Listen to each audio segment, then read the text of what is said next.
Topic are management as an art, management as an profession, management as an art, management as a profession, levels of management. तो सबसे पहले हम discuss करेंगे management as an art. Management art है या नहीं, उसके बारे में डिस्कस करेंगे। तो सबसे पहले हमें ये पता होना चाहिए जो मैनेजमेंट है उसको हम आर्ट के फीचर से मैच करेंगे। तो आर्ट क्या होता है, आर्ट का मीनिंग देखेंगे सबसे पहले। मीनिंग ऑफ आर्ट, तो आर्ट क्या है? आर्ट है, art refers to the practical application of existing knowledge. तो आर्ट क्या है? प्रैक्टिकल एप्लीकेशन है किसकी? एग्जिस्टिंग नॉलेज की। जो एग्जिस्टिंग नॉलेज है उसको प्रैक्टिकल अप्लाई करना, उसको क्या बोलेंगे? आर्ट। तो जैसे एक इंजीनियर है, जैसे एक पर्सन है, उसने क्या किया, इंजीनियरिंग की जो कोर्स है या डिग्री है वो कंप्लीट करके कंपनी में वो एज ए इंजीनियर जो है वो अपॉइंट हो गया, तो उसके काम को क्या बोलेंगे? आर्ट। ठीक है, तो आर्ट जो है वो practical application of existing knowledge है। अब इसके फीचर्स क्या क्या हैं? फीचर्स हैं एग्जिस्टेंस ऑफ थियोरेटिकल नॉलेज। तो आर्ट में क्या है? एग्जिस्टेंस होती है थियोरेटिकल नॉलेज की। ठीक है, नेक्स्ट है पर्सनलाइज्ड एप्लीकेशन। पर्सनलाइज्ड एप्लीकेशन का मतलब है कि कोई भी आदमी है वो रूल्स एंड रेगुलेशन तो फॉलो करेगा, बट उसके काम करने का तरीका जो है वो अब अलग अलग होता है। ठीक है, वो अपने नॉलेज के हिसाब से काम करेगा। तो पर्सनलाइज्ड एप्लीकेशन है इसकी फीचर। थर्ड है based on practice and creativity. जो आर्ट है उसकी third feature practice, based on practice and creativity. तो आर्ट क्या है? Art practical application of existing knowledge है। जो नॉलेज है उसको प्रैक्टिकली अप्लाई कर देना, वो क्या है? आर्ट है। और उसके फीचर्स क्या हैं? एग्जिस्टिंग या existence of theoretical knowledge. Art में क्या होता है कि थियोरेटिकल नॉलेज की एग्जिस्टेंस रहती है, और पर्सनलाइज्ड एप्लीकेशन होती है based on practice and creativity. और जो आर्ट है वो बेस्ड है प्रैक्टिस और क्रिएटिविटी के साथ। तो अब हम देखेंगे कि जो मैनेजमेंट है उसके फीचर्स जो हैं वो आर्ट जो फीचर्स हैं, इसकी आर्ट ये जो फीचर्स हैं उसके साथ मैच हो रहे हैं या नहीं हो रहे हैं। अगर हो रहे हैं तो हम बोल सकते हैं कि जो मैनेजमेंट है वो आर्ट है। ठीक है, और अगर नहीं हो रहे हैं तो हम कंक्लूजन ये बोलेंगे कि मैनेजमेंट जो है वो आर्ट नहीं है। सबसे पहले हमें मैच करने हैं फीचर्स आर्ट के मैनेजमेंट के फीचर्स के साथ। तो testing of management as an art. तो मैनेजमेंट आर्ट है या नहीं, उसके लिए फीचर्स जो हैं आर्ट के वो कंपेयर करने हैं। फर्स्ट फीचर है एग्जिस्टेंस ऑफ थियोरेटिकल नॉलेज। जो आर्ट है उसमें तो थियोरेटिकल नॉलेज की एग्जिस्टेंस होती है, बट मैनेजमेंट में भी होती है या नहीं? मैनेजमेंट में भी होती है, क्योंकि थियोरेटिकल नॉलेज जो है, क्योंकि मैनेजमेंट के जो प्रिंसिपल्स हैं, मैनेजमेंट का भी थियोरेटिकल जो प्रिंसिपल्स हैं, लिटरेचर्स हैं, बहुत सारे जो थ्योरीज बनी हुई हैं मैनेजमेंट पे भी, जो एक्सपर्ट हैं उन्होंने दी हैं, तो उसको हम बोल सकते हैं कि इसमें भी थियोरेटिकल नॉलेज की एग्जिस्टेंस होती है मैनेजमेंट में। तो मैनेजमेंट इज एन आर्ट, उसको हम आर्ट बोल सकते हैं। As a lot of literature is available in various areas of management। ठीक है, तो जो फर्स्ट पॉइंट है, जो फर्स्ट फीचर है वो क्या हो रही है? मैच हो रही है। ठीक है, तो इस वजह से हम बोल सकते हैं कि जो थियोरेटिकल नॉलेज है वो आर्ट में भी होता है और उसकी भी फीचर है, और यहाँ पे भी जो मैनेजमेंट है उसकी भी फीचर है एग्जिस्टेंस ऑफ थियोरेटिकल नॉलेज। तो फर्स्ट पॉइंट जो है वो मैच कर रहा है, क्योंकि मैनेजमेंट के भी जो प्रिंसिपल्स हैं, कुछ जो लिटरेचर वगैरह है is available in various areas of management के डिफरेंट एरियाज के रिगार्डिंग जो है लिटरेचर वगैरह थियोरेटिकल नॉलेज जो है वो है। तो ये फर्स्ट फीचर जो है वो मैच हो रही है। सेकंड बोला हुआ है पर्सनलाइज्ड एप्लीकेशन। अब पर्सनलाइज्ड एप्लीकेशन कोई भी पर्सन जो है वो काम तो कर रहा है, ठीक है, बट वो अपने तरीके से काम करेगा, जितना उसका नॉलेज होगा उसी के हिसाब से काम करेगा। जैसे प्लेयर्स हैं, 2 प्लेयर्स हैं, अगर कंपेयर किया जाए तो दोनों ही रूल्स और रेगुलेशन के प्रिंसिपल्स जो भी हैं वो फॉलो करते हैं, बट अपने तरीके से, अपने नॉलेज के अकॉर्डिंग, ठीक है। अगर 2 टीचर्स हैं तो वो भी क्या करेंगे, वो भी रूल्स और जो प्रिंसिपल्स हैं उनको फॉलो करेंगे, बट अपने तरीके से, जो नॉलेज है उसके अकॉर्डिंग वो काम करेंगे। तो उसी तरह पर्सनलाइज्ड एप्लीकेशन, ठीक है, इसका मतलब है the various principles of management as developed by the management. जैसे मैनेजमेंट है उसमें बहुत सारे मैनेजमेंट के जो मैनेजर्स एक्सपर्ट, मैनेजमेंट एक्सपर्ट जो हैं उन्होंने बहुत सारे मैनेजमेंट के प्रिंसिपल्स दिए हैं, ठीक है। Managers apply these principles differently depending on their level of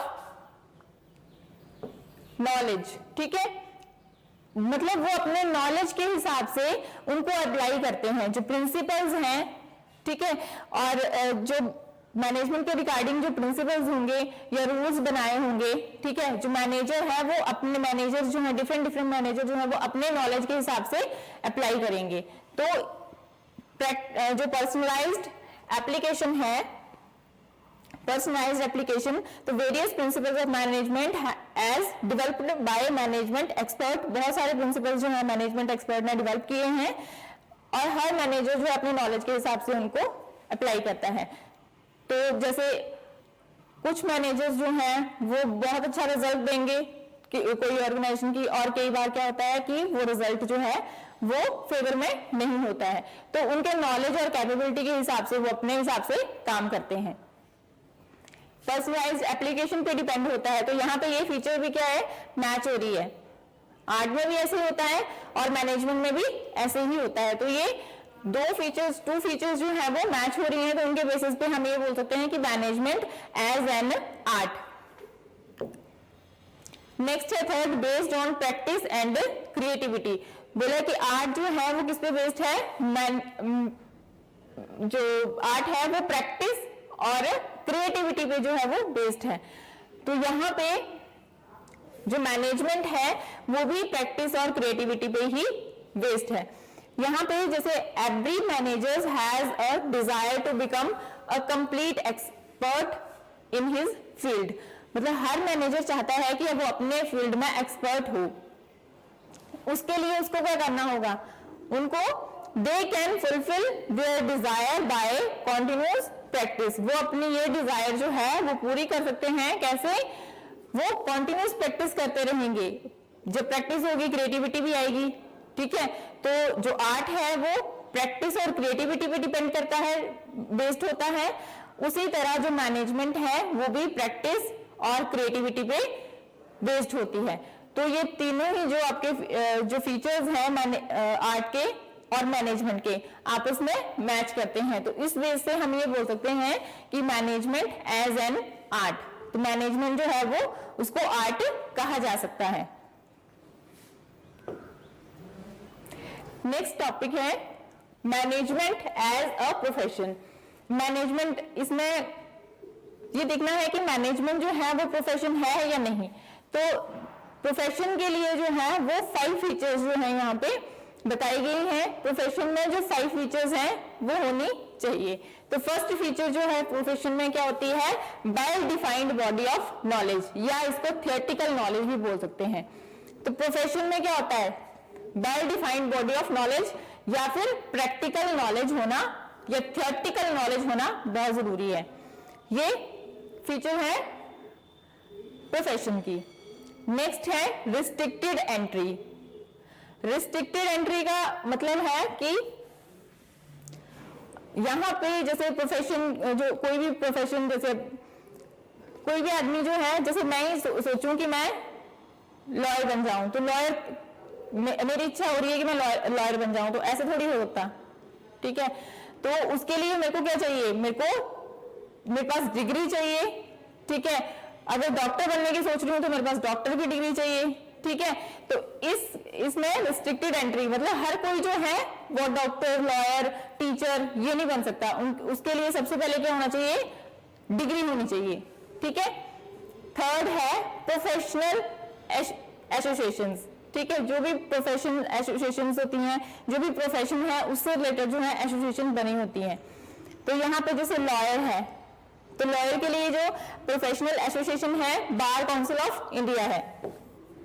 doctors के लिए मेडिकल काउंसिल ऑफ इंडिया है,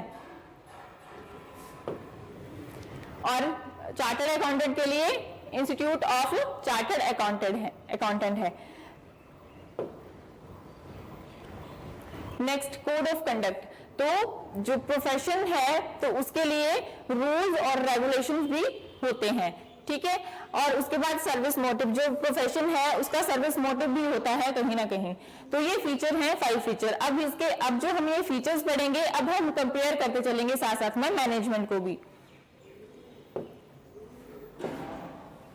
अब मैनेजमेंट को एज ए प्रोफेशन इसके फीचर्स जो हैं वो साथ साथ में मैच करते चलेंगे, कंपेयर करते चलेंगे। अब फर्स्ट फीचर है well defined body of knowledge. जो प्रोफेशन है उसके लिए थ्योरेटिकल नॉलेज होना बहुत जरूरी है। तो मैनेजमेंट जो है उसके भी कुछ रूल्स प्रिंसिपल्स हैं जो मैनेजमेंट एक्सपर्ट्स ने दिए हुए हैं, तो उसके पास भी थ्योरेटिकल नॉलेज होता है, मतलब जो मैनेजमेंट है उसका भी थ्योरेटिकल नॉलेज होता है मैनेजर्स को, ठीक है। तो फर्स्ट फीचर जो है वो मैच कर रही है, well defined body of knowledge, ठीक है। तो मैनेजमेंट में भी ऐसा होता है कि थ्योरेटिकल नॉलेज, उसके भी कुछ प्रिंसिपल्स हैं, रूल्स हैं मैनेजमेंट के और प्रोफेशंस के भी हैं। तो यहाँ पे फर्स्ट फीचर जो है वो मैच हो रहा है। सेकंड है रिस्ट्रिक्टेड एंट्री। अब रिस्ट्रिक्टेड एंट्री, जैसे प्रोफेशन है तो प्रोफेशन में हर कोई जो है वो किसी भी पोस्ट के लिए या किसी भी जॉब के लिए जैसे अप्लाई नहीं कर सकता। उसके लिए सबसे पहले उसको डिग्री होनी चाहिए उसके पास, ठीक है। तो मैनेजमेंट में ऐसा नहीं है, मैनेजमेंट में ऐसा नहीं है। तो ये वाली फीचर जो है वो मैनेजमेंट के साथ मैच नहीं करती। जैसे मैंने एग्जांपल दिया था कि मेरा मन कर रहा है कि मैं डॉक्टर बन जाऊं, तो बट ऐसे नहीं हो सकता क्योंकि वहां पे मुझे सबसे पहले डिग्री चाहिए, ठीक है। डॉक्टर बनने के लिए एमबीबीएस की डिग्री होनी चाहिए, उसके बाद ही हम डॉक्टर बन सकते हैं। इसलिए रिस्ट्रिक्टेड एंट्री, हर कोई भी प्रोफेशन जो है वो ज्वाइन नहीं कर सकता जब तक उसके पास पर्टिकुलर प्रोफेशन की डिग्री नहीं है। नेक्स्ट है प्रोफेशनल एसोसिएशन। कोई भी प्रोफेशन है तो उनकी प्रोफेशनल एसोसिएशंस होती हैं। जैसे लॉयर के लिए बार काउंसिल ऑफ इंडिया, ठीक है। डॉक्टर्स के लिए मेडिकल काउंसिल ऑफ इंडिया होती है। चार्टर्ड अकाउंटेंट के लिए इंस्टीट्यूट ऑफ चार्टर्ड अकाउंटेंट्स, और मैनेजर्स के लिए ऑल इंडिया मैनेजमेंट एसोसिएशन, ठीक है, AIMA। But it is not essential to be a member of, इसका मेंबर बनने के लिए जो AIMA, ठीक है, all India management association, in order to be manager, ठीक है। यहां पे जरूरी नहीं है, but it is not essential to be a member of all India management association in order to be a manager. Manager बनने के लिए जो ये ऑल इंडिया मैनेजमेंट इंस्टीट्यूशन का मैनेजर बनने के लिए मेंबरशिप जरूरी नहीं है इसकी, ऑल इंडिया मैनेजमेंट एसोसिएशन की, ठीक है। तो यहाँ पे ये फीचर क्या हो रही है, मैच नहीं हो रही है। अगर चार्टर्ड अकाउंटेंट बनना है तो उसके लिए मेंबरशिप होनी चाहिए इंस्टीट्यूट ऑफ चार्टर्ड अकाउंटेंट्स की, ठीक है।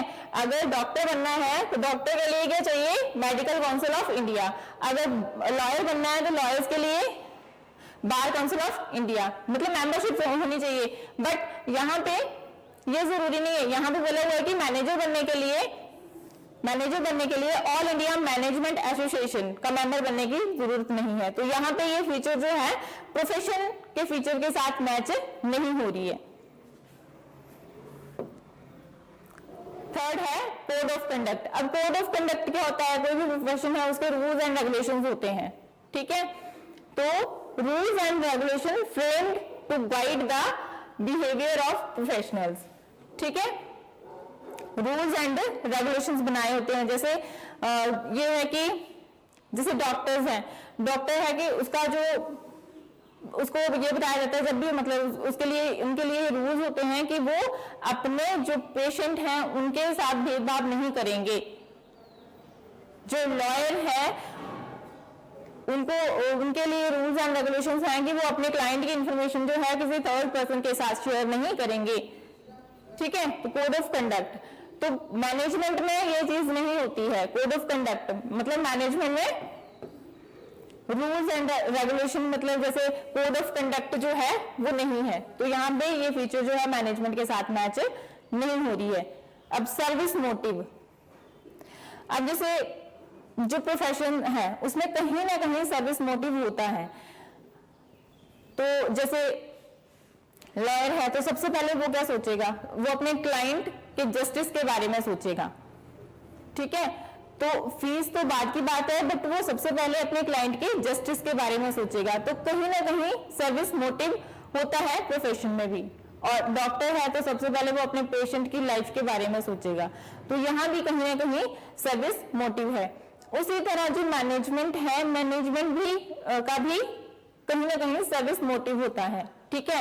वो क्या मतलब जैसे सोसाइटी के लिए कुछ ना कुछ वो काम करते हैं मैनेजमेंट जो है, ठीक है। जैसे एम्प्लॉयमेंट जो अपॉर्चुनिटीज हैं वो अवेलेबल करवाना सोसाइटी के लिए, लिविंग स्टैंडर्ड जो है वो इम्प्रूव करना सोसाइटी का, तो कुछ ना कुछ मैनेजमेंट भी सर्विस मोटिव होता है उसका। तो यहाँ पे ये फीचर मैनेजमेंट की और प्रोफेशन की मैच होती है।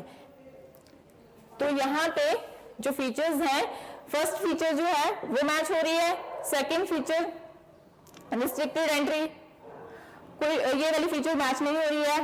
प्रोफेशनल एसोसिएशन, ये वाली फीचर भी मैच नहीं हो रही है मैनेजमेंट और प्रोफेशन के आपस में, ठीक है। और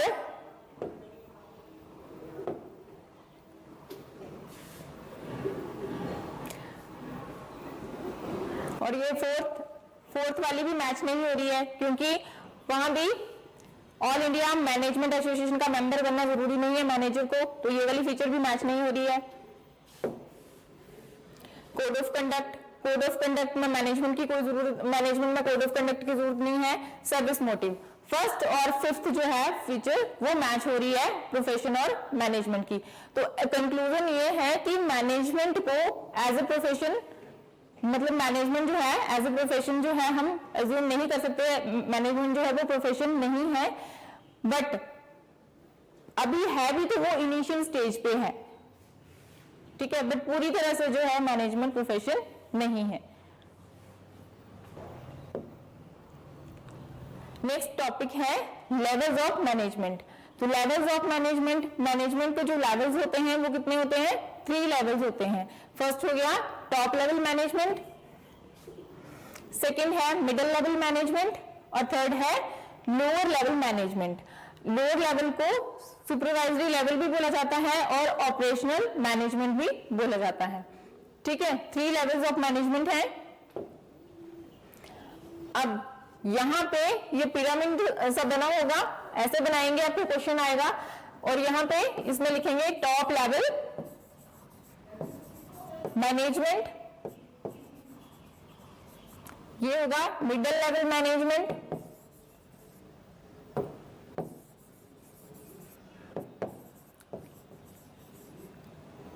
मिडिल लेवल मैनेजमेंट,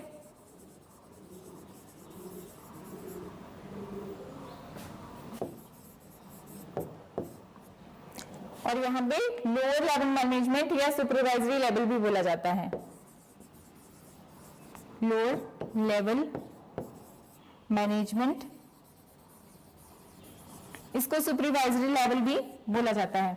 अब टॉप लेवल मैनेजमेंट जो है वो उसमें क्या क्या, कौन कौन सी पर्सन जो हैं वो होते हैं, इसमें होता है बोर्ड ऑफ डायरेक्टर्स आते हैं इसमें, ठीक है। बोर्ड ऑफ डायरेक्टर इंक्लूड होते हैं टॉप लेवल मैनेजमेंट में, chief executive, managing directors, office chairman, ये जो है ये क्या होते हैं टॉप लेवल मैनेजमेंट में इंक्लूड होते हैं, ठीक है। और मिडिल लेवल मैनेजमेंट में डिपार्टमेंटल मैनेजर्स आते हैं और साथ में डिप्टी डिपार्टमेंटल मैनेजर, ये मिडिल लेवल मैनेजमेंट में इंक्लूड होते हैं। उसके बाद है लोअर लेवल मैनेजमेंट, इसको सुपरवाइजरी लेवल भी बोला जाता है या ऑपरेशनल मैनेजमेंट भी बोला जाता है। तो लोअर लेवल मैनेजमेंट में सुपरवाइजर आएंगे और फॉरमैन आएंगे। और नीचे यहाँ पे सबसे लास्ट में जो होगा वो प्लेटफॉर्म एरिया होगा, उसमें वर्कर्स वगैरह आते हैं या नॉन मैनेजरियल स्टाफ। ठीक है, यहाँ पे इस तरह से आपने जब भी क्वेश्चन आएगा तो आपने ये ड्रॉ करना है। और ऐसे ही जैसे टॉप लेवल मैनेजमेंट है, मिडिल लेवल मैनेजमेंट है, लोअर लेवल मैनेजमेंट है, और उसमें कौन कौन से इंक्लूड होते हैं। जो टॉप लेवल मैनेजमेंट है उसमें क्या इंक्लूड होगा, बोर्ड ऑफ डायरेक्टर इंक्लूड होंगे, चीफ एग्जीक्यूटिव होगा, मैनेजिंग डायरेक्टर होंगे और ऑफिस चेयरमैन होंगे। मिडल में डिपार्टमेंटल मैनेजर और deputy departmental manager. Lower level management में सुपरवाइजर और फॉरमैन। इसको इस नाम से भी, इस लेवल को इस नाम से भी जाना जाता है जैसे सुपरवाइजरी लेवल। ठीक है, और यहाँ पे प्लेटफॉर्म एरिया में वर्कर्स वगैरह आते हैं। टॉप लेवल मैनेजमेंट में क्या क्या आता है, जैसे बोर्ड ऑफ डायरेक्टर्स वगैरह हो गए। इसमें ये अथॉरिटी इनके पास होती है, मैनेजिंग अथॉरिटी जो है, मैनेजमेंट की जो अथॉरिटी होती है वो टॉप लेवल मैनेजमेंट के पास होती है। ठीक है, तो ये ऑनर भी कहलाते हैं, ऑर्गेनाइजेशन के ये ऑनर भी कहलाते हैं टॉप लेवल मैनेजमेंट जो होता है। उसके फंक्शंस क्या क्या होंगे, तो फंक्शंस होगा, फर्स्ट है डिटरमाइनिंग ऑब्जेक्टिव्स। ठीक है, जो पहला फंक्शन होता है टॉप लेवल मैनेजमेंट का, डिटरमाइनिंग ऑब्जेक्टिव्स। जो ऑब्जेक्टिव्स हैं ऑर्गेनाइजेशन के उनको सेट करना होता है सबसे पहले। ठीक है, तो जो टॉप लेवल मैनेजमेंट है, ये टॉप लेवल मैनेजमेंट जो है वो किसी ऑर्गेनाइजेशन के ऑब्जेक्टिव्स सेट करते हैं। ठीक है, जैसे ऑब्जेक्टिव सेट किया है कि इस साल जो है वो सेल्स जो है 1000 करोड़ क्रॉस करेगी। ठीक है, तो ये ऑब्जेक्टिव है और इसी के अकॉर्डिंग जो है वो टॉप लेवल मैनेजमेंट जो है वो डिटरमाइन करते हैं, सेट करते हैं। जो मिडिल लेवल मैनेजमेंट है वो क्या करता है, उनको इंटरप्रेट करता है। सेकंड है डिटरमाइनिंग पॉलिसीज। अब ये पॉलिसीज बनाते हैं, जो इनका फंक्शन है टॉप लेवल मैनेजमेंट का, पॉलिसीज बनाई जाती हैं। तो पॉलिसीज जो हैं, जैसे जो सेल्स होगी वो कैश में होगी। ठीक है, तो ये एक पॉलिसी है और ये पॉलिसी कौन बना रहा है, टॉप लेवल मैनेजमेंट। तो टॉप लेवल मैनेजमेंट का सेकंड फंक्शन है पॉलिसीज बनाना। ठीक है, डिटरमाइनिंग पॉलिसीज। थर्ड है डिटरमाइनिंग एक्टिविटी। ठीक है, एक्टिविटीज जो है वो डिटरमाइन करना। अब ऑर्गेनाइजेशन का जो गोल होता है उसको अचीव करना है, तो एक्टिविटीज जो है वो डिटरमाइन करनी होती है। एक्टिविटीज किसके रिगार्डिंग होंगी, सेल, परचेज, एडवर्टाइजिंग, ये इसके रिगार्डिंग जो है वो एक्टिविटीज जो है वो डिटरमाइन की जाती हैं। नेक्स्ट है असेंबलिंग रिसोर्सेज। ठीक है, ऑर्गेनाइजेशन के ऑब्जेक्टिव अचीव करने के लिए जो रिसोर्सेज हैं उनको भी इकट्ठा करना पड़ता है, असेंबलिंग द रिसोर्सेज। तो रिसोर्सेज क्या होते हैं, कैपिटल। ठीक है, कैपिटल, फिर हो गया रॉ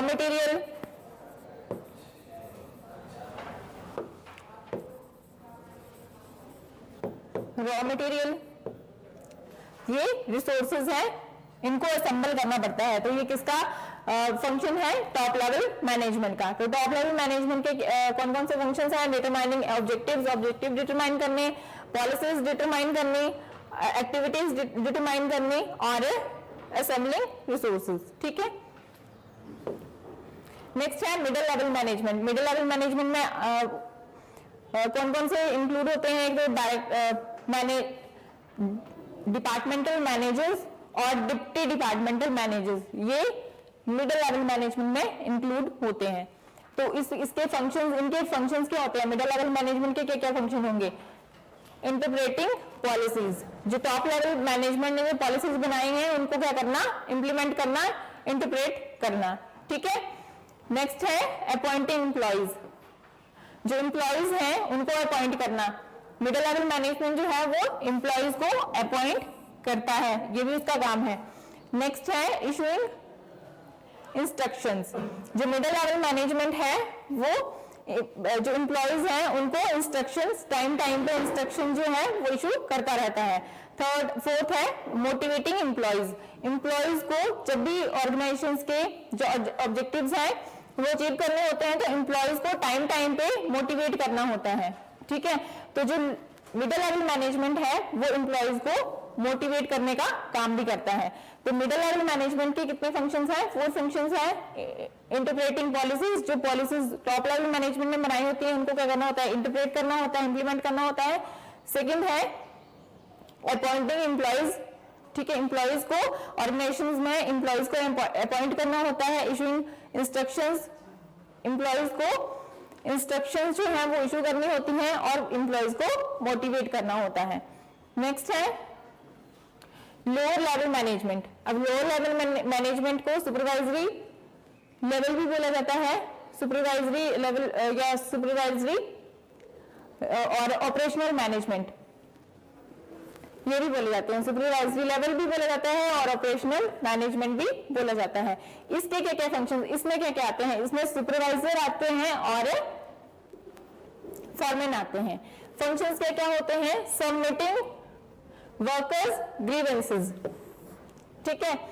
अब यहाँ पे जो वर्कर्स की ग्रीवेंसेस हैं वो सबमिट करना, किसके पास सबमिट करना? मिडिल लेवल मैनेजमेंट के पास। जो लोअर लेवल है उनका डायरेक्ट कांटेक्ट होता है वर्कर्स के साथ, ठीक है। तो वर्कर्स को जो भी प्रॉब्लम्स हैं, जो भी ग्रीवेंसेस हैं वो सुनना और फिर उसके बाद सबमिट करवाना किसके पास? मिडिल लेवल मैनेजमेंट के पास। तो जो ये फंक्शन है ये लोअर लेवल मैनेजमेंट का फंक्शन है, सबमिटिंग वर्कर्स ग्रीवेंसेस, ठीक है। सेकंड है ensuring proper working environment.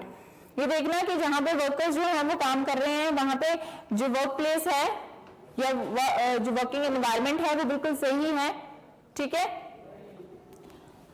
Third है हेल्पिंग मिडिल लेवल मैनेजमेंट। अब मिडिल लेवल मैनेजमेंट की हेल्प करता है लोअर लेवल मैनेजमेंट। कैसे करता है? रिक्रूटिंग, एम्प्लॉयज की रिक्रूटमेंट की करने में हेल्प करता है, ट्रेन करने में हेल्प करता है और प्रमोटिंग, ठीक है, प्रमोटिंग ऑफ एम्प्लॉयज। तो इस तरह से जो है वो जो मिडिल लेवल मैनेजमेंट की हेल्प करता है lower level management. Creating better human relations. Fourth है जो लोअर लेवल मैनेजमेंट है वो human relations, better human relation बनाने में हेल्प करता है। तो जो लोअर लेवल मैनेजमेंट है उसके 4 फंक्शंस हैं। फर्स्ट है सबमिटिंग वर्कर्स ग्रीवेंसेस, वर्कर्स को जो शिकायतें हैं उनकी जो प्रॉब्लम्स हैं वो सबमिट करना मिडिल लेवल मैनेजमेंट के पास। एंश्योरिंग प्रॉपर वर्किंग कंडीशंस, ठीक है, जहां पे वो वर्कर्स काम कर रहे हैं वहां पे ये देखना कि वर्किंग कंडीशंस या वर्किंग एनवायरनमेंट कैसा है। थर्ड है helping middle level management, middle level management की हेल्प करना। और फोर्थ है क्रिएटिंग बेटर ह्यूमन रिलेशंस। तो ये आपके middle level management, top level management, middle level management और लोअर लेवल मैनेजमेंट, ये 3 लेवल्स हैं मैनेजमेंट के और यहां से आपको डेफिनेटली क्वेश्चन पूछा जाता है। Thank you.